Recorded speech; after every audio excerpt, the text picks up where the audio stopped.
All right, good evening, good evening. You're listening to 103.5 FM, Chapel Hill, Carborough, WCOM. And I got some special guests in the studio with me. I'm glad to have them. I'm going to introduce them in a little bit. But I'm glad that you're with me. You've joined me tonight. I hope that you've had a great evening and a great weekend. This is the Living Your Dreams radio show with Brian Bryant. And it's time to get it cracking. We're going to listen to Well Done by the Walls Group. It's called My Life. And we'll be back with my special guest. All right, this is the Living Your Dreams radio show. I am honored and blessed to have some friends with me. I'm really a friend, and then I've made some new friends. So the visionary and the founder of Building Stronger Minds, a former coworker of mine and a friend and a reverend and a bishop. He is Everette Johnson. And I also got some more people, Asa Clark and Andrea Horton. They're all in the studio with me. How y'all doing? We good. Oh, speaking of Mike. How you doing? We're good. I was gonna go church and be like blessed and highly favored. That's okay. I'm good. We good. Man. Awesome. I'm so glad to have you all in the studio with me. Tell us about the vision and the mission of Building Stronger Minds. The mission and the vision of Building Strong Minds is to help teens and young adults develop a strong relationship with Christ. Okay. And by doing this, we do it through prayer calls, devotions, workshops, different things like that. Okay. So that it's crazy, but that's the main vision of Building Strong Minds. And how long has it been in action? For about 2.5 years now. Okay, awesome. About 2.5 years. And your vision behind it, like, how did it come to you? What was the inspiration? Was it something that God gave to you in a dream? How did it come about? Well, it came about 5 years ago, but I always kept running from it. It was just I just wanted to help mentor. I love mentoring. I'm one of those people where my testimony is not I didn't grow up in a single parent home. I grew up with both my parents, but I realized growing up I really didn't go to my dad for a lot of things, and I had a mentor. And my mentor is Pastor Tim, so I had a mentor, and I realized that everybody needs to have a mentor. That's very true. Whether you have a house full or there's nobody in the house at all, so everybody's have a mentor. So that's where it basically came from. I just like mentoring teens, male and female. So that's where the vision came from. And we got also Asa Clark. How you doing, Asa? I'm doing well. Thank you for having us, man. No problem, Asa. I'm glad to have you. And then we also have Andrea Horton. How's it going, Andrea? All is well. Andrea and Asa, can you talk to us about your role in Building Strong Minds? I'm technically on paper. I'm the CFO.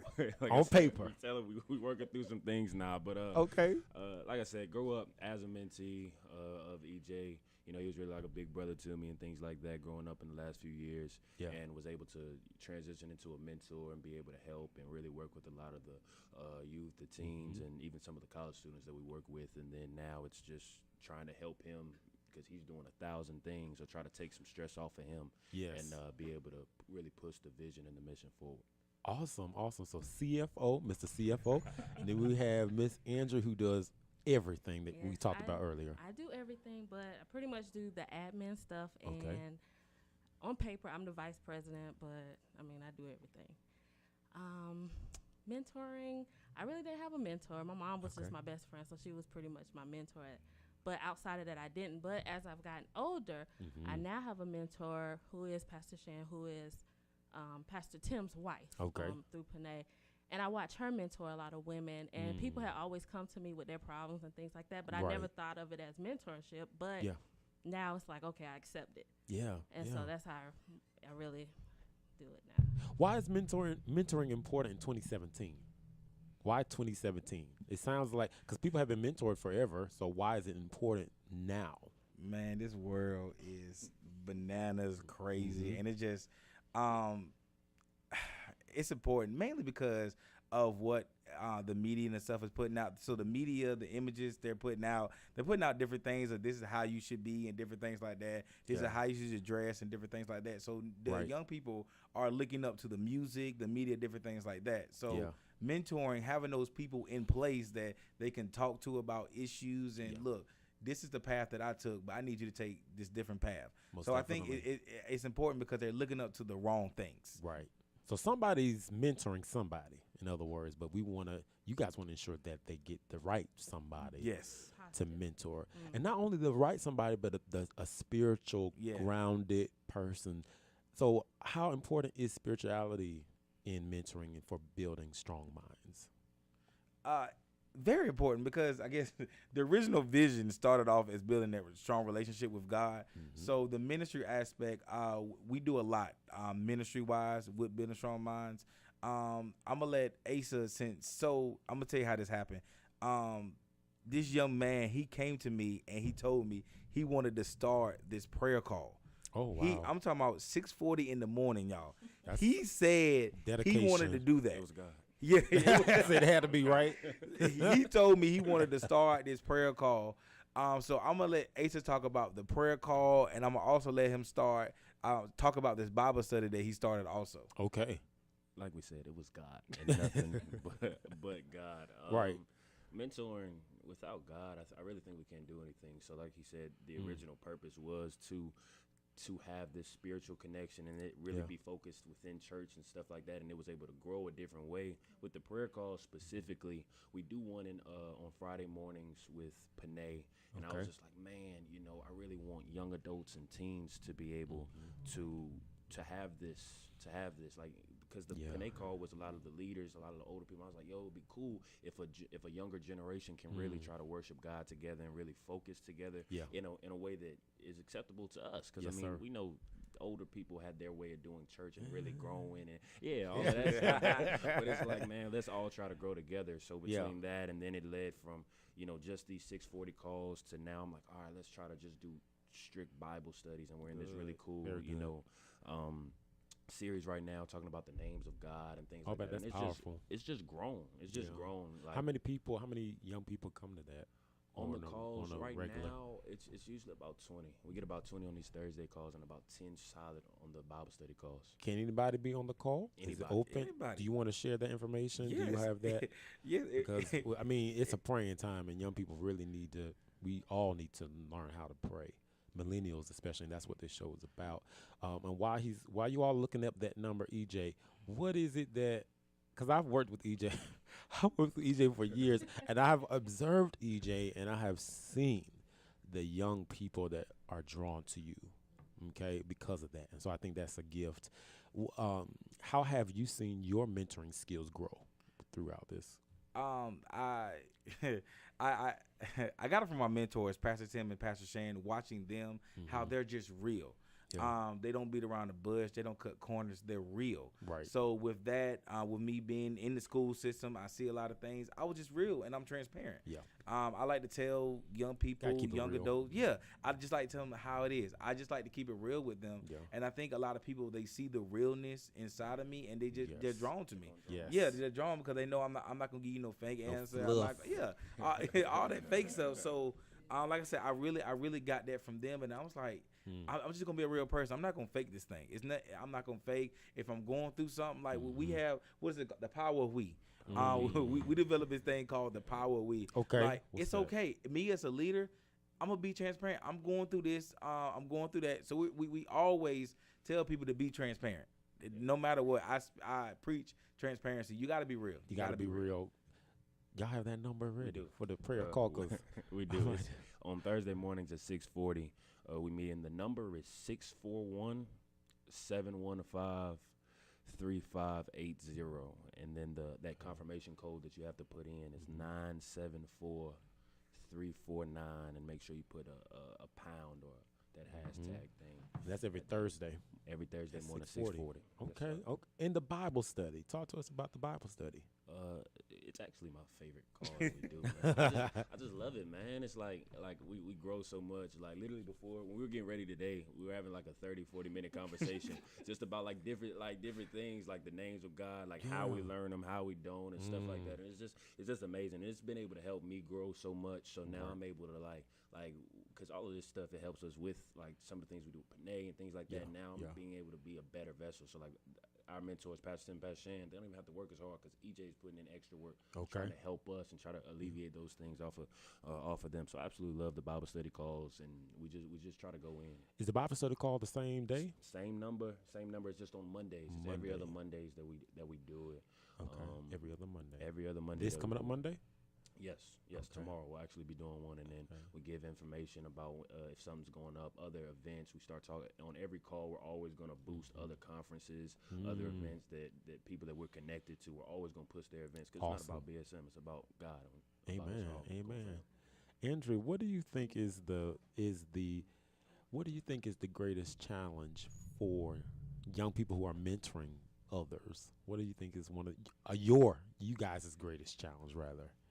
I think for me, the greatest challenge would be the fact that I'm dealing with my own stuff too. Ooh, okay. And so sometimes I have to put what I'm dealing with on the back burner because I need to help somebody else dealing with their problems. Right. And it's stuff that I already dealt with, so I can help them, but my stuff isn't important. Yeah. At that time. Yeah. So. And do you feel like that makes you more available and effective as a mentor when you do that? Yeah. Because you're availing yourself yeah. to. I'm very transparent. Yeah. And you can. I help mentor like Asa and them as well, and I'm very transparent with them. I don't hide anything, stuff that I did that some people would consider embarrassing. Yeah. But by me telling them awesome. the stuff that I did, they can know. Okay, nah, I don't want to do that. Wow. So. Talk to us, you guys, about the process of being a mentor and a mentee. What's that process like for our listeners so that they can know? Especially involving BSM, Building Strong Minds, the process is that you sit for a while, you know what I'm saying, under leadership. My goal is I want to be intentional. I just don't want you to join and then start talking to people. I want you to be intentional about mentoring. I want you to be intentional about, you know what I'm saying, reaching, building this relationship with teens, young adults. So it's all a process. They sit, we travel, we do different things together as a family. I believe in bringing the family.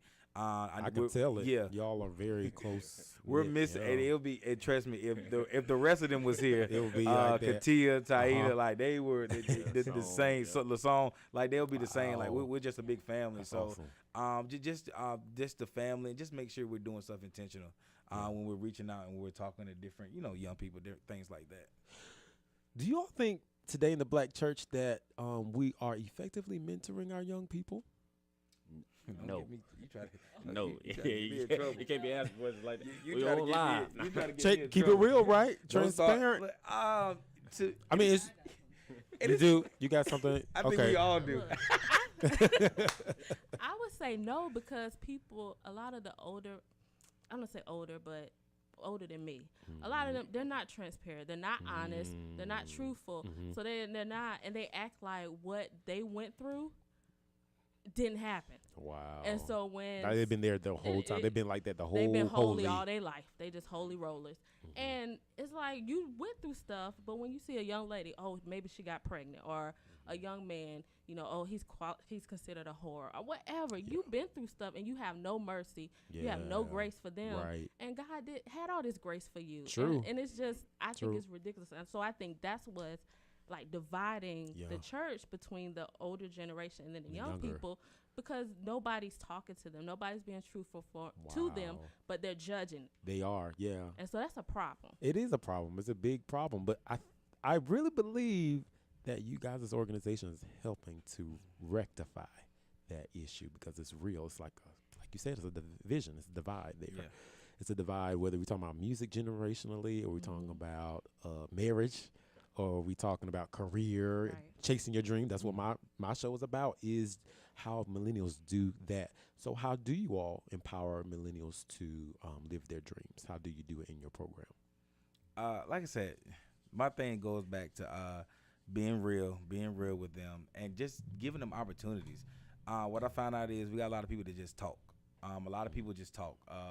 We're going to do this, we're going to do that, but nobody's putting action in place. Like, we could have, like the book bag drive we did in August at Carter, we could have talked about that for years. Hey, we want to do this, we want to do this, we want to do this, but we ain't put no action. Like, action speak louder than words. Yes, so it's just not only talking, but it's just about providing us opportunities, saying different things like that. They'll tell you right now, I'm quicker to give them things to do all my mentees, anybody that I mentor, then I would. So if a mom engagement come up, a speaking engagement, I say, hey, so what do y'all think about this? I like to push them a lot. Awesome. Like I just don't like. I just She's one, like Like, she and to be probably off topic. She's very powerful at speaking, but she doesn't like to speak like that. You seem so shy. And she does, but she has a word. Wow. But it comes from pushing. Like I don't mean to offend you. You just seem very like reserved. Oh no, she tried to be. But when it's time, trust me, man. When she get on that call and when she does a devotion, she's powerful. But like stuff like that, I could say, hey Andrew, hey one day you gonna do devotion. No, but hey, on the next call, I need you to do devotion. So it's just like pushing people. Awesome. I love that, EJ. I love that. Hey, so where are you in all this? Because you know what, as a CFO, you have a lot of responsibilities. Are you seeing young men and women that want to be CFOs or have their own business? Or it goes back again. Yeah, definitely yes. To answer your question, it goes back to being intentional. So the thing is, with the dreams that sort of I have, like with wanting to be, things with marketing and all of those things. What happens is a lot of our mentees, they see us and they're like, okay, they want to try to be sort of like us. But we've tried to push them for their goals. We've tried to push them for different things. But ultimately, what we try to do, and it goes back to sort of what we were talking about, we don't want to put them in a box. Yeah. And because a lot of times, like parents, they got a parent that was a lawyer, so now they gotta be a lawyer, and if they're not a lawyer, they're a failure, and things like that. And it's just so many society and so many people have put them in a box. So we're trying to just push a culture forward that's not limiting them and things like that. We want them to be able to be who they want to be. So if you want to be the best, let's say, graphic design artist, then let's push you to that. Let's push you so that you can do that. Let's connect you with people that we know. Like I said, that's the good thing about having such a big family, knowing so many people, is that we can put you in a position to be able to do whatever you want. All you got to do is just tell us, and we're going to push you to that. That's awesome. I keep hearing push. I keep on hearing the words push. I keep hearing the word intentional. And I think that's a great thing. In the climate that we live in, like the political climate, do young people come to you with questions about that? How do you all, or is it your place to say, you know what, this is going on in politics. This is where we as a community, I don't know if you have a mixed group of young people from different ethnicity, but this is where, African Americans, as a young person, this is where you're going to be affected if you cannot do such and such. How do you all balance politics and the reality of social activism? Well, I'm be honest with you. Politics-wise, we never gotten that question. Nobody ever. Now, the most that was going on, of course, when the police officer, saying the shooting was a lot that was happening. Of course, we was getting those questions, and How did you do that? How did you deal with that? It's funny. Everybody knows my father's a police officer, so for me, perfect. But my biggest goal is I want people to see both sides. That's because right. At the end of the day, I want my daddy to come home. Yep. You know what I'm saying? Yep. So I want y'all to see different sides. So I wasn't all for the police. I wasn't all for Black Lives Matter. I want y'all to see both. So we did a couple of things when especially in my church, when I brought my dad in and other police officers, like, let's have these conversations. Right. You know what I'm saying? When you get stopped, the things that you shouldn't do. Yeah, there are bad cops, but guess what? They're good cops too. Amen. So stuff like that. When I got those, I tried to, people just see both sides of the, of the issue of the story. I have one more question before we get to a song. Building Strong Minds. Where did that come from? Where did that name come from? So I was thinking like mind wise, and I want to build my mind. I want my mind to become stronger because in actuality, and I'm not trying to preach. But go ahead, preacher. When the enemy attacks, he always starts in your mind. Yes. When the enemy attacks, he always gets your mind. So if the enemy can get you thinking things, then he kind of already has you defeated because now you're thinking those things. So a lot of attacks, they come from the mind. Amen. So I just the whole goal or the whole mission was just to get their minds to, to think and just be stronger about things. Right. And then if you have a strong mind, it's hard to get defeated. Because your mind is strong. Yes, and we need our mind to be just like Christ. Amen. So that was the whole, backstory.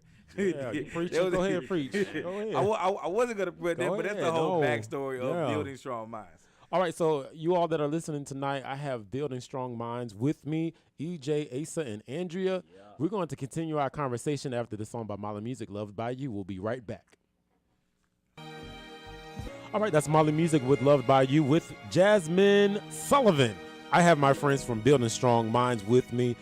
Mr. EJ, Asa, and Andrea are with me this evening. Thank y'all for being with me again. Oh, yeah. Thank y'all for having us. Yes, sir. Yes, sir. So, mentors are important. Being involved in collaborations are very important. And we've talked a little bit about Panay Ministries, and I want to ask, how is BSM connected with Panay? Panay Mom Ministries, man. First of all, shout out to Panay Mom, my mentors, Pastor Tim and Pastor Shan. Panay is probably one of the reasons that I am mentoring and doing this. It started momming, but it was just more than momming. They really they poured a lot out into me, and they allowed me to lead and do different things within Panay. So with that right there, of course BSM is kind of built off the stuff I learned from Panay. So everything I did in Panay allowed me to kind of do the same thing in BSM, and then half of the people from BSM are from Panay. so it's kind of like we have that connection, right? Panay and BSM, and I just thank God for everything that Panay has allowed me to do, because they opened the doors up for BSM. Amazing. And you're still miming. Yeah. I just want to ask that because I just know you. I still look. Hey, I'm trying to retire my robe. They won't let me, but yes, I'm still miming. Yes, okay, sir. I'm still miming. And everybody here mimes. Yeah, including Andrea. Yes, including Andrea. I was about to say, all right, Andrea. Yes, you do. Cool. So this year, I mean, what we in October now? So we're well into the school year. Yeah. Schools have their calendars. Can you share with us some of the things that you've done already? Talk about the book drive. But what's coming up for BSM? Okay, good. Book bag drive wise, we talk about it real quick.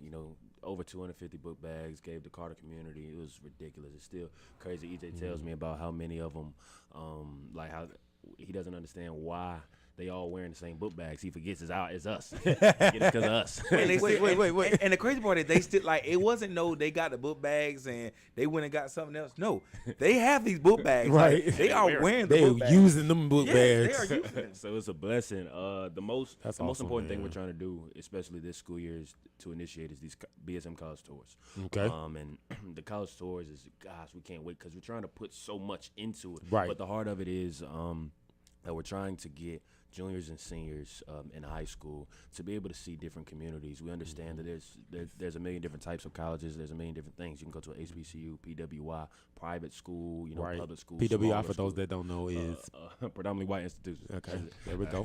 My fault. You're right. That's fun, we could go, but there's so many of them, and we want them to see different cultures. And HBCU stands for? Historically Black College and University. For those that don't know that. You're right. My fault. There we go. But that's all right. Yeah, we're good. It's a blessing, though. We're looking forward to it because, like I said, personally, I never would have, growing up in, I go to a PWI, I go to UNC Charlotte. Mm-hmm. I didn't think I would ever want to go to an HBCU until actually I got to college and I went to a few HBCU campuses. Yes. And I realized how lovely HBCU campuses are and how they are. But it's so much fun. I would have never thought that out of high school. I was like, yo, never. And I ended up not going to one for networking and stuff for other purposes. But I was like, yo, I go to my god brother, LaSone, I like A&T. Right. I like A&T. I like going to visit my brother. I love A&T. Beautiful campus. So the college tour is going to happen when? We're trying